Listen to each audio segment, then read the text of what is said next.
Hello everyone.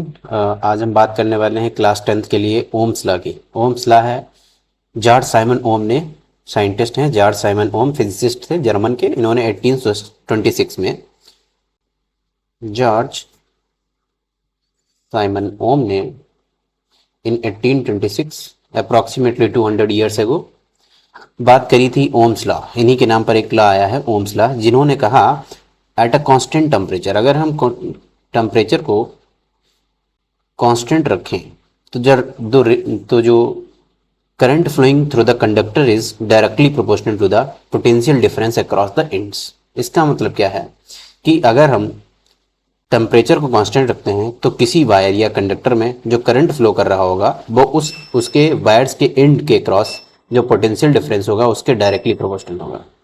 अब बात करते हैं, इसको हम ऐसे भी लिख सकते हैं, because directly proportional to I.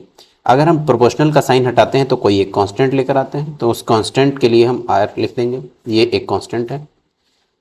Constant का मतलब क्या है यहाँ पर? प्रोपोर्शनल का मतलब पहले तो हम समझते हैं। डायरेक्टली प्रोपोर्शनल का मतलब है अगर करंट की वैल्यू बढ़ेगी तो पोटेंशियल डिफरेंस बढ़ेगा, यानी पोटेंशियल डिफरेंस बढ़ेगा तो करंट बढ़ेगा। That is same. और ये एक प्रोपोर्शन में बढ़ेंगे। जैसे अगर ये 4 हुआ है तो ये 8 हो गया मान लो, अगर ये 8 हुआ है तो ये 16 हो जाएगा। ओके। अगर हम प्रोपोर्शनल के साइन को हटाएंगे तो एक कांस्टेंट लेकर आएंगे। इस कांस्टेंट को कहा जाता है रेजिस्टेंस। यहाँ से कॉन्सेप्ट आता है रेजिस्टेंस का। अब रेजिस्टेंस क्या है? Resistance is something which obstacle in flow of current in a wire. Okay, मतलब जो करंट को फ्लो होने से रोकता है उसको हम क्या कहते हैं? रेजिस्टेंस। तो रेजिस्टेंस को हम यहाँ से लिख सकते हैं R equal to V upon I. तो यहाँ से हमको एक फॉर्मूला मिल गया R equal to V upon I, जहाँ पर आर क्या है? आर है आपका रेजिस्टेंस। वी क्या है? V is the potential difference. V is the potential difference. I equal to current. अगर इस वायर में, जैसे ये एक वायर है, इसके क्रॉस दो जो पोटेंशियल है वो बी है और इसमें करंट फ्लो कर रहा है वो आई है, और इसके अंदर जो रेजिस्टेंस है वो आर है, तो इसके बीच का जो रिलेशन होगा वो क्या होगा? R equal to V upon I. पहली बात तो हम यहाँ से ये जो इक्वेशन है, इसी इक्वेशन को हम ओम्स लॉ कहते हैं। ओम्स लॉ, ठीक। ये क्लास 10th के लिए इंपॉर्टेंट टॉपिक है। आई इक्वल्स टू क्या कहते हैं? अब यहाँ से हम लिख सकते हैं I equals to V upon R. तो हम करंट को क्या निकाल कर ले आए कि it is the ratio of potential difference and the resistance.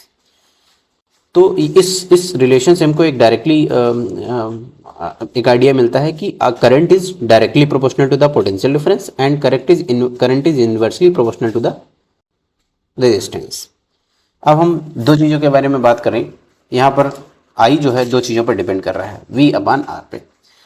अच्छा, अगर हम करंट की अगर हम जैसे हमने यहाँ पर लिखा है एट अ कांस्टेंट टेम्परेचर। ये कांस्टेंट टेम्परेचर का मतलब क्या है कि अगर हम टेम्परेचर की वैल्यू चेंज करेंगे तो रेजिस्टेंस चेंज हो सकता है और आई और बी के वैल्यू चेंज हो सकता है। मतलब जब तक हम टेम्परेचर को सेम रखते हैं किसी वायर के साथ और इसको एक फिजिकल कंडीशन तो उसकी आर सारी सेम रहती हैं, लेंथ नहीं चेंज करते हैं, विड्थ नहीं चेंज करते हैं, मतलब एरिया ऑफ क्रॉस सेक्शन नहीं चेंज करते हैं, तब तक जो आई होगा वो डायरेक्टली प्रोपोर्शनल होगा वी के। अगर हम इन सारी चीज़ों को चेंज करेंगे तो उसके साथ साथ करंट और मतलब पोटेंशियल डिफरेंस की वैल्यू भी चेंज होती रहे। अब हम आगे बात करें, अगर यहीं से हम एक इम्पॉर्टेंट टॉपिक है जो ओम की डिफिनीशन निकाल के आते हैं। 1 ओम इक्वल टू व्हाट? तो ओम किसकी डिफिनीशन है? अब यहाँ से हम पहले लिख सकते हैं आर को हम ऐसे लिख सकते हैं बी अपॉन आई। ये तो हमने ऊपर ही लिखा है।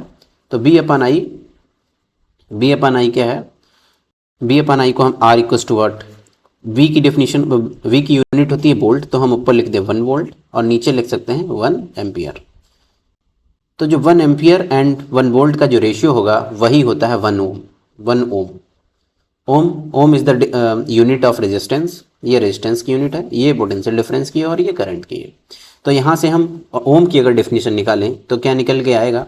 1 ohm is the resistance of a conductor such that 1 ohm is the resistance of a conductor such that when a potential difference of 1 volt is applied to its end and the current of 1 ampere is flows through it। मतलब अगर किसी conductor के through 1 ampere का current flow कर रहा है और उसके क्रॉस जो पोटेंशियल डिफरेंस है वो 1 वोल्ट है, तो उसका जो रेजिस्टेंस होगा वो 1 ओम होगा। ये कई बार पूछा गया यूपी बोर्ड में क्वेश्चन है और वहाँ से ओम की डेफिनेशन निकालनी होती है। तो हम ओम्स लॉ का यूज करके ओम की डेफिनेशन निकाल सकते हैं और सिंपल वर्ड्स में लिख सकते हैं। अब दूसरी बात अगर हम यहाँ पर करें थोड़ी सी और, तो हम अगर v और i के बीच का ग्राफ बनाएं तो आपको पता चल रहा है कि r equals to V upon I. मतलब क्या है, r is directly proportional to v and inversely proportional to i। तो इसका अगर हम ग्राफ बनाएं तो इधर अगर v को रखें और इधर अगर i को रखें तो जो डायरेक्टली प्रोपोर्शनल का ग्राफ होता है वो इस टाइप से होता है। आपने बहुत सारे ग्राफ पढ़ रखे होंगे जिसे डायरेक्टली प्रोपोर्शनल का ये होता है और एक्सपोनेंशियल का ये होता है, बहुत सारे ग्राफ होते हैं। तो इसमें डायरेक्टली प्रोपोर्शनल चूंकि है तो हम इसके ग्राफ को ऐसा बनाएंगे, ये वाई एक्सिस होता है और ये एक्स एक्सिस होता है। अच्छा, और एक बात करनी है, तो the resistance of a conductor does not depend on the potential difference applied across the ends of a conductor. इसका मतलब क्या है कि जो रेजिस्टेंस होगा वो डायरेक्टली प्रोपोर्शनल होगा किसके, पोटेंशियल डिफरेंस के, but inversely proportional to the I के होगा।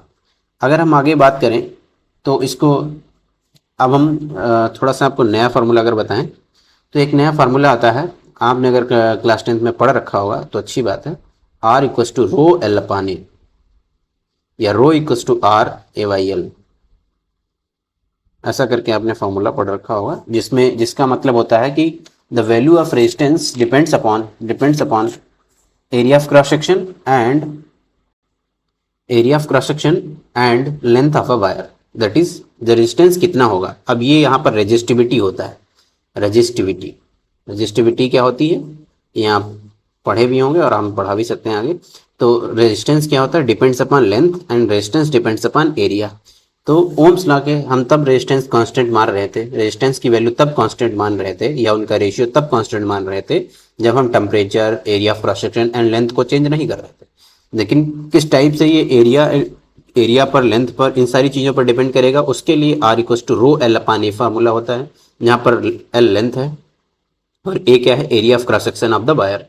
ठीक, तो आप इसको ऐसे समझ सकते हैं। तो फिर अगर हम रो का फार्मूला निकालेंगे, R into A upon L होता है। यहाँ से इसकी यूनिट भी निकाल सकते हैं, वो हम नेक्स्ट वीडियो में बात कर लेंगे। Thank you.